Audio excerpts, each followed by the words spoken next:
अस्सलाम वालेकुम my YouTube family, welcome back to my channel. कैसे हैं आप लोग। आज की वीडियो में मैं आपके साथ मीठी टिक्कियाँ जो कि ख़ास तौर पे रजब के महीने में बनाई जाती हैं उनकी रेसिपी शेयर कर रही हूँ। ये बहुत ही मज़ेदार और ख़स्ता बनती हैं और बहुत ही कम अज्जा के साथ ये तैयार हो जाती हैं। तो आइए रेसिपी शुरू करते हैं। सबसे पहले यहाँ पर छलनी लेंगे, बारीक सुराखों वाली छलनी आपने लेनी है।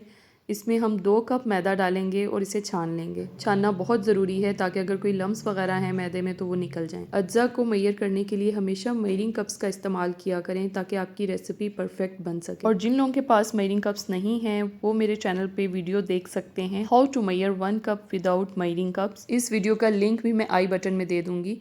इसके बाद यहाँ पर मैंने 3/4 कप सूजी ली है। इस रेसिपी में हाफ कप से लेके 3/4 कप तक सूजी आप डाल सकते हैं, लेकिन सूजी आपकी बारीक पिसी हुई होनी चाहिए। अगर मोटी है तो मेरी तरह आप उसे बारीक सुराखों वाली छलनी से छान सकते हैं। इसके बाद मैंने इसी कप से चीनी मेजर की है, 1 कप चीनी ली है और फिर उसको बारीक पीस लिया है। अगर आपके पास बारीक वाली चीनी है तो आप उसको बगैर ग्राइंड किए हुए भी डाल सकते हैं। यहाँ पर मैंने 4 टेबल स्पून सफ़ेद तिल लिए हैं, वो भी इसमें शामिल कर देंगे। 4 टेबल स्पून ही इसमें मैंने खोपरा डाला है। 3 से 4 टेबल स्पून इसमें घी के डालेंगे। अगर आपके पास देसी घी है तो आप वो भी शामिल कर सकते हैं। घी की वजह से टिक्कियाँ बहुत खस्ता बनती हैं, इसलिए इसको स्किप मत किएगा। इसके बाद यहाँ पर मैंने 3 से 4 इलायचियों को बारीक कूट लिया है, वो भी इसमें डाल देंगे और इसको हाथों की मदद से अच्छे तरीके से मिक्स कर लेंगे। इसमें जो घी डाला है ख़ास तौर पे हाथों की मदद से मसल के उसको अच्छे तरीके से मिक्स करना है। हाथ में कुछ मिक्सचर लेके उसको इस तरह से दबाएं। अगर तो वो यकजा हो जाए और इस फॉर्म में आ जाए तो इसका मतलब है कि ये मिक्स हो चुका है।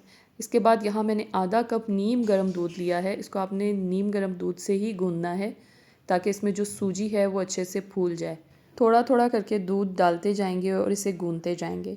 बिल्कुल ऐसे ही जैसे आटा गूंदते हैं इसको गूंदेंगे, लेकिन इसकी डो आपने हार्ड रखनी है, नरम डो नहीं रखनी है।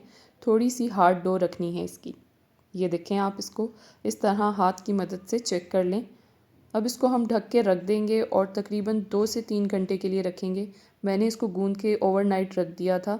रेस्ट के बाद सूजी फूलेगी और ये देखें डो काफ़ी हार्ड हो चुकी है। और मेरे पास जो दूध बच गया था वो मैं इसमें शामिल करूँगी। अगर आपके पास दूध नहीं बचा तो आप और मज़ीद दूध भी इसमें डाल सकते हैं।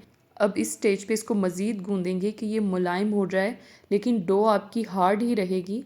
लेकिन इसको आपने थोड़ा सा मुलायम रखना है, बिल्कुल आटे की तरह, ताकि ये कंबाइन हो जाए अच्छे से। बस इसको मज़ीद गूंदते जाएंगे तो ये बहुत अच्छे से डो तैयार हो जाएगी। ये देखें, अब इसको 2 हिस्सों में डिवाइड कर लेंगे ताकि बेलने में आसानी हो। इसमें घी डाल के गूंदा है जिसकी वजह से ये काफ़ी चिकनी है, इसलिए इसे बेलते हुए खुश्का लगाने की ज़रूरत नहीं है। अब इसे बेलन की मदद से बेल लेंगे। ना ही बहुत ज़्यादा मोटा बेलना है और ना ही बहुत पतला। अगर टिक्कियाँ मोटी होंगी तो फ्राई करते हुए अंदर से कच्ची रह जाएंगी, और अगर ये बहुत पतली होंगी तो ये फ्राई करते हुए टूट भी सकती हैं और पलटने में भी मुश्किल होगी। अभी मैं आपको कटिंग करके दिखाती हूँ कि आपने इसको कितना मोटा रखना है। मैं यहाँ पर टिक्कियों को कटर से काट रही हूँ। अगर आपके पास कटर नहीं है तो आप घर में जो स्टील के ग्लास होते हैं उससे भी काट सकते हैं, और अगर वो भी नहीं है तो आप किसी जार का ढक्कन भी ले सकते हैं इस साइज़ में, आप उसकी मदद से भी इसे काट सकते हैं। और ये देखें, आपने टिक्कियों की मोटाई इतनी रखनी है, ना इससे ज़्यादा मोटी और ना ही इससे ज़्यादा पतली रखनी है आपने। इसी तरह से सारी टिक्कियाँ बना लेनी है। इनको 10 मिनट का रेस्ट देना है और उसके बाद फ्राई करना है। टिक्कियों को डीप फ्राई करेंगे। यहाँ पर ऑयल मैंने मीडियम आंच में गर्म कर लिया है। फ्लेम का ख़ास ख्याल रखना है, हाई फ्लेम पे इसको फ्राई नहीं करना वरना ये अंदर से कच्ची रह जाएंगी।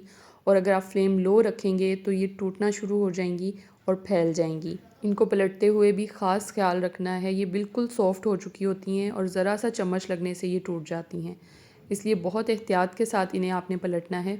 जब दोनों तरफ से गोल्डन कलर आ जाए तो इन टिक्कियों को आपने निकाल लेना है। ठंडा करके किसी एयर टाइट जार में डाल के भी रख सकते हैं, काफ़ी अरसे तक ये चलती रहेंगी, ख़राब नहीं होंगी। बहुत ही खस्ता बनती हैं ये, देखें आराम से टूट रही हैं। उम्मीद है ये रेसिपी आपको अच्छी लगी होगी। रेसिपी पसंद आई है तो लाइक और शेयर करें, मेरे चैनल को सब्सक्राइब करें और क्विक और ईजी रेसिपीज़ के लिए मेरे इंस्टाग्राम पेज को भी फॉलो करें। अल्लाह हाफ़िज़।